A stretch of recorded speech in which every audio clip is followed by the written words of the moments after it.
یہ مسودہ Scott Berkun کی کتاب confessions of a public speaker پر مبنی ایک اسکرپٹ ہے جس میں عوامی تقریر کے خوف، تیاری اور اسٹیج پر پیش آنے والے چیلنجز کا احاطہ کیا گیا ہے۔ کتاب کے وسیع مواد کو مختلف تھیمز میں تقسیم کرنا ایک مثبت قدم ہے، لیکن اس کی موجودہ ترتیب آڈیو کے بہاؤ کو ایک بے جان فہرست کی شکل دے رہی ہے بجائے ایک جاندار کہانی کے۔ بالکل، اور خامی دراصل اس چیز میں ہے جسے ہم نیریٹو آرک کہتے ہیں۔ میں اس کو تھوڑا واضح کرتا ہوں۔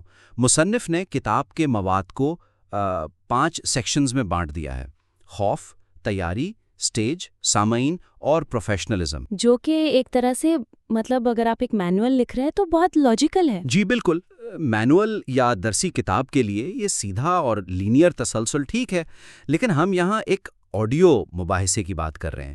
یہ اپروچ ایک یونیورسٹی کے بورنگ لیکچر کا احساس دیتی ہے۔ سننے والا ذہنی طور پر تھک جاتا ہے کیونکہ اس سے مسلسل ہیڈنگز سنائی جا رہی ہیں۔ بالکل، کیونکہ جب آپ اسکرین پر کچھ پڑھتے ہیں تو آپ کی آنکھیں تیزی سے اسکین کر لیتی ہیں، لیکن آڈیو ایک لینئر میڈیم ہے۔ سننے والا آپ کی آواز کے ساتھ ایک ٹائم لائن میں قید ہے۔ وہ آگے پیچھے اسکپ نہیں کر سکتا آسانی سے۔ ہاں، اور اگر آپ اسے کہیں گے کہ سیکشن 1 یہ ہے اور اب سیکشن 2 سنیں تو تجسس وہیں ختم ہو جائے گا۔ ہمیں صرف معلومات نہیں دینی بلکہ انہیں ایک تجربے کا حصہ بنانا ہے۔ تو اس کا حل کیا ہے؟ ہم اس ڈھانچے کو کیسے بدلیں کہ معلومات بھی پوری ملے اور وہ بے جان فہرست بھی نہ لگے؟ دیکھیں، بہتری کی تجویز یہ ہے کہ مواد کو محض عنوانات میں بانٹنے کے بجائے ہم اسے ایک مقرر کے حقیقی جذباتی سفر یا فلیش بیک ٹیکنیک کے ذریعے ترتیب دیں۔ فلیش بیک ٹیکنیک، یعنی آپ آڈیو سننے والے کو اس صورتحال کے بالکل بیچ میں لا کھڑا کریں جہاں سب سے زیادہ ٹینشن ہو۔ ایگزیکٹلی، سامعین کو فوراً ایک سسپینس میں ڈال دیں۔ ذرا اس کی کوئی ٹھوس مثال دیں تاکہ یہ واضح ہو کہ یہ اسکرپٹ میں کیسا لگے گا۔ میں سوچ رہی ہوں کہ یہ کیسے امپلیمنٹ ہوگا۔ اچھا، فرض کریں کہ ہم اسکرپٹ کا آغاز سیدھا ایک سنسنی خیز لمحے سے کرتے ہیں۔ بالکل۔ ہم بتاتے ہیں کہ ایک اسپیکر سٹیج کی طرف قدم بڑھا رہا ہے، اس کی ٹانگیں کانپ رہی ہیں، سامنے بیٹھے سینکڑوں لوگوں کی آنکھیں اس پر جمی ہیں، اور اچانک اس کے ہاتھ سے مائک نیچے گر جاتا ہے۔ ہاں، اب دیکھیں، یہ سچویشن دراصل مسودے کے سیکشن 1 یعنی خوف اور سیکشن 3 یعنی سٹیج کے چیلنجز کا ملاپ ہے۔ ہم نے عنوانات کو ایک کہانی بنا دیا۔ زبردست، یعنی ہم نے ہک دے کر سسپینس پیدا کر دیا۔ اب سننے والا یہ جاننا چاہے گا کہ آگے کیا ہوا۔ اور اس سسپینس کے بعد ہم سامعین کو پیچھے کی طرف فلیش بیک میں لے جا سکتے ہیں۔ ہم کہہ سکتے ہیں کہ آئیے دیکھتے ہیں کہ پردے کے پیچھے تیاری میں ایسی کیا کمی رہ گئی تھی، اور یہ آپ کا سیکشن 2 کور کر لے گا۔ اور آخر میں ہم بتائیں گے کہ اس صورتحال سے ریکوری کیسے ہو۔ بالکل، آپ دیکھیں، معلومات وہی ہیں جو مسودے میں لکھی ہیں، لیکن ہم نے انہیں ایک ارتقائی سفر میں پرو دیا ہے۔ یہ اس مسئلے کو حل کرنے کے بے شمار طریقوں میں سے محض ایک طریقہ ہے۔ یہ واقعی بہت طاقتور طریقہ ہے۔ اس سے سننے والا خود کو اس اسپیکر کی جگہ محسوس کرنے لگتا ہے۔ اچھا، اب اگر ہم ٹون کی بات کریں، اسکرپٹ بار بار یہ دعویٰ کرتا ہے کہ کتاب بہت مزاحیہ اور حقیقت پسندانہ ہے، لیکن پیشکش کا اپنا انداز بہت سنجیدہ اور صرف معلومات فراہم کرنے والا رہ گیا ہے۔ یہ اس مسودے کا ایک بہت ہی دلچسپ تضاد ہے اور بہت واضح خامی ہے۔ اسکرپٹ میں ایک جگہ لکھا ہے، یہاں مصنف ایک فنی واقعہ سناتے ہیں جب وہ سٹیج پر گئے۔ جی، میں نے بھی یہ نوٹ کیا۔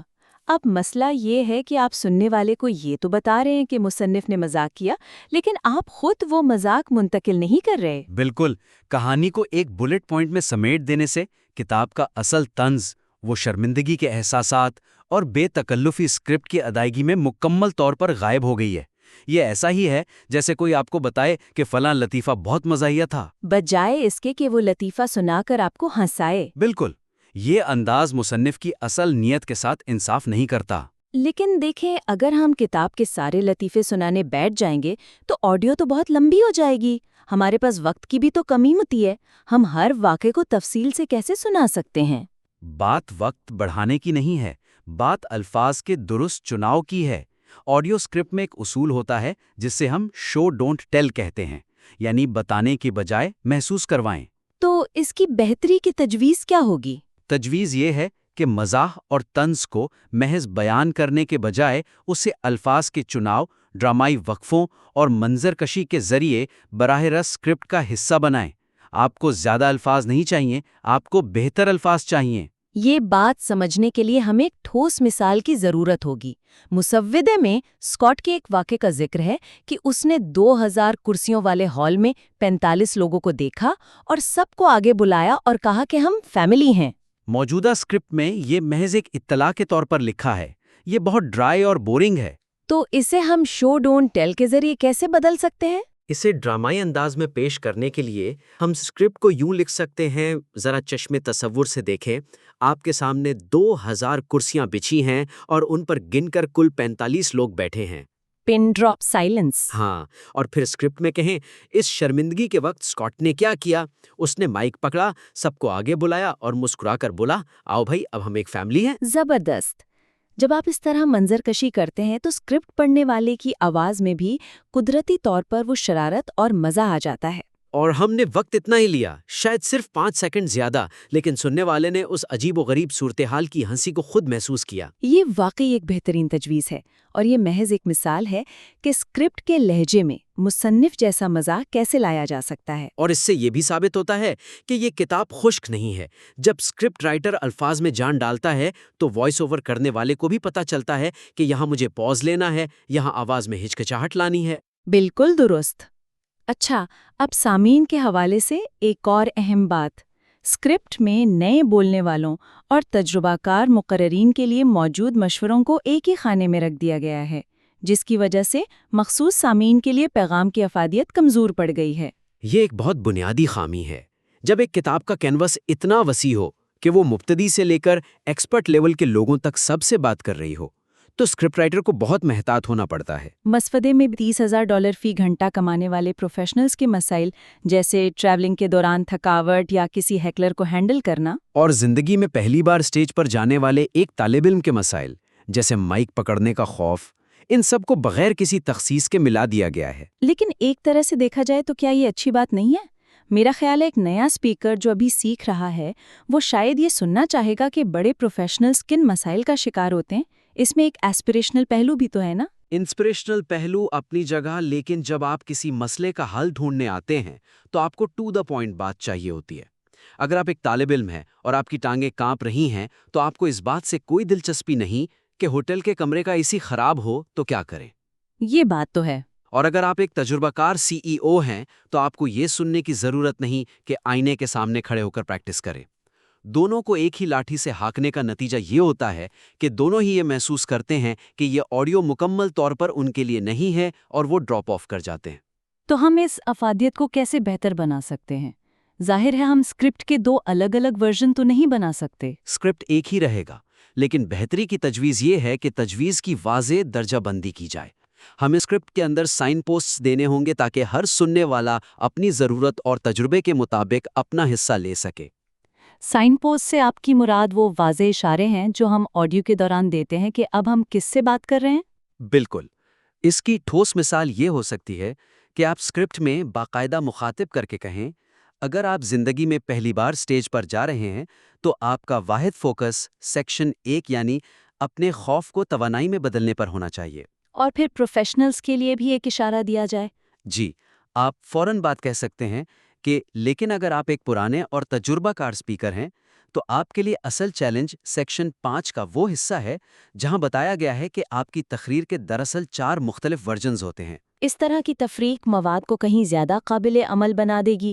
یہ اپروچ مواد کو بہت پرسنلائزڈ بنا دیتی ہے۔ سننے والے کو لگتا ہے کہ ہم براہ راست اس کے مخصوص مسئلے پر بات کر رہے ہیں۔ جی، اس طرح ہم سامعین کی رہنمائی کر رہے ہوتے ہیں کہ انہیں اس سمندر میں سے کون سا موتی نکالنا ہے۔ بالکل۔ اچھا، آخر میں اسکرپٹ کے آغاز اور اختتام کی طرف آنا چاہوں گی۔ تعارف اور اختتامیہ میں استعمال ہونے والے کلمات اور کال ٹو ایکشن بہت روایتی ہیں اور وہ کتاب کے بنیادی پیغام کے ساتھ مضبوطی سے جڑے ہوئے نہیں ہیں۔ کسی بھی آڈیو اسکرپٹ کے پہلے 15 سیکنڈز اور آخری 30 سیکنڈز سب سے زیادہ فیصلہ کن ہوتے ہیں، اور اس مسودے کی خامی یہ ہے کہ اس میں انٹرو اور آؤٹرو دونوں انتہائی کمزور ہیں۔ شروع میں ہی یہ عذر پیش کرنا کہ آج کا ایپیسوڈ لمبا ہے کیونکہ تم نے کہا تھا شارٹ نہ ہو، یہ فوراً سامعین کی توجہ بھٹکا دیتا ہے۔ بالکل، آپ اپنے ہی مواد کی طوالت پر معذرت کیوں کر رہے ہیں؟ اور اسی طرح آؤٹرو میں محض یہ پوچھنا کہ تمہیں کون سا سبق پسند آیا، کامنٹ کرو، یہ ایک عام یوٹیوب والی بات ہے جو پبلک سپیکنگ کے اس طاقتور موضوع کے ساتھ کوئی گہرا تعلق نہیں بناتی۔ لیکن عموماً ہر آڈیو کے آخر میں یہی کہا جاتا ہے کہ کامنٹ کریں۔ کیا یہ انگیجمنٹ کے لیے ضروری نہیں؟ ہم اسے خامی کیوں کہہ رہے ہیں؟ انگیجمنٹ تبھی ملتی ہے جب آپ سننے والے کو کوئی حقیقی ویلیو دیں۔ اگر آپ نے ایک شاندار دعوت کا اہتمام کیا ہے تو کیا آپ جاتے ہوئے محض یہ پوچھیں گے کہ کھانا کیسا لگا؟ بہتری کی تجویز یہ ہے کہ تعارف کو کسی مضبوط سوال یا سچویشن سے شروع کریں جسے ہم ہک کہتے ہیں۔ اور اختتام کے لیے اختتام پر کوئی ایسا مخصوص اور عملی ٹاسک دیں جو سامعین کو کتاب کے اسباق فوراً آزمانے پر مجبور کرے۔ اس کو تھوڑا پریکٹیکل کر کے دیکھتے ہیں، ٹھوس مثالوں کے ساتھ بات کرتے ہیں۔ روایتی آغاز کی بجائے انٹرو کیسے ہونا چاہیے؟ انٹرو ایک ہک کے ساتھ ہونا چاہیے۔ روایتی آغاز کی بجائے انٹرو یوں ہو سکتا ہے: کیا آپ کو بھی پبلک میں بات کرنے سے موت جتنا ڈر لگتا ہے؟ تو یہ آڈیو خاص آپ کے لیے ہے۔ یہ سیدھا دل پر لگتا ہے۔ اور آؤٹرو میں روایتی کامنٹس مانگنے کے بجائے ایک عملی ٹاسک کیسے دیا جائے؟ آؤٹرو میں آپ ایک پریکٹیکل کال ٹو ایکشن دیں۔ مثلاً آج ہی اپنے فون پر اپنا 5 منٹ کا ایلیویٹر پچ ریکارڈ کریں، اسے سنیں اور دیکھیں کہ آپ کہاں اٹکتے ہیں۔ ایلیویٹر پچ یعنی وہ مختصر تعارف جس میں آپ بتاتے ہیں کہ آپ کون ہیں اور کیا کرتے ہیں۔ بالکل، اور جب آپ انہیں یہ ریکارڈ کرنے کا ٹاسک دیتے ہیں تو انہیں خود اپنی آواز سننے کا وہ خوف محسوس ہوتا ہے جس کا کتاب میں ذکر ہے۔ یہ ان گنت طریقوں میں سے صرف ایک طریقہ ہے جس سے کال ٹو ایکشن کو مؤثر بنایا جا سکتا ہے۔ واقعی، تو آج ہم نے اس جائزے کے دوران 4 بنیادی نکات پر تفصیل سے بات کی۔ بیانیے کا بہاؤ بنانا تاکہ وہ فہرست نہ لگے، مزاق کو براہ راست ڈرامائی انداز میں اسکرپٹ میں شامل کرنا، مبتدئ اور ماہرین کے لیے مشوروں کو الگ کرنا، اور انٹرو اور آؤٹرو میں عملی ٹاسک دینا۔ جی، اور سننے والے کے لیے ان ٹھوس تجویز پر عمل کرنا بہت آسان ہے۔ پہلا قدم، لسٹ کو ختم کر کے ایک کہانی بنائیں۔ دوسرا قدم، مزاحیہ حصوں کو دوبارہ لکھیں تاکہ سامعین ہنسنے پر مجبور ہو جائے۔ تیسرا قدم، مشوروں کی واضح کیٹیگریز بنائیں۔ اور چوتھا قدم، انٹرو اور آؤٹرو میں چونکا دینے والے سوال اور پریکٹیکل ٹاسک شامل کریں۔ بالکل، اس اسکرپٹ کا بنیادی خاکہ بہت شاندار ہے اور اس موضوع پر گرفت بھی مضبوط ہے۔ بغیر کسی طوالت کے ہم نہایت گرم جوشی سے آپ کو دعوت دیتے ہیں کہ ان عملی تبدیلیوں کو شامل کرنے کے بعد اپنا کام مزید بہتری اور فیڈ بیک کے لیے ہمیں دوبارہ ضرور بھیجیں۔ ہمیں آپ کی اس پروگریس کا انتظار رہے گا۔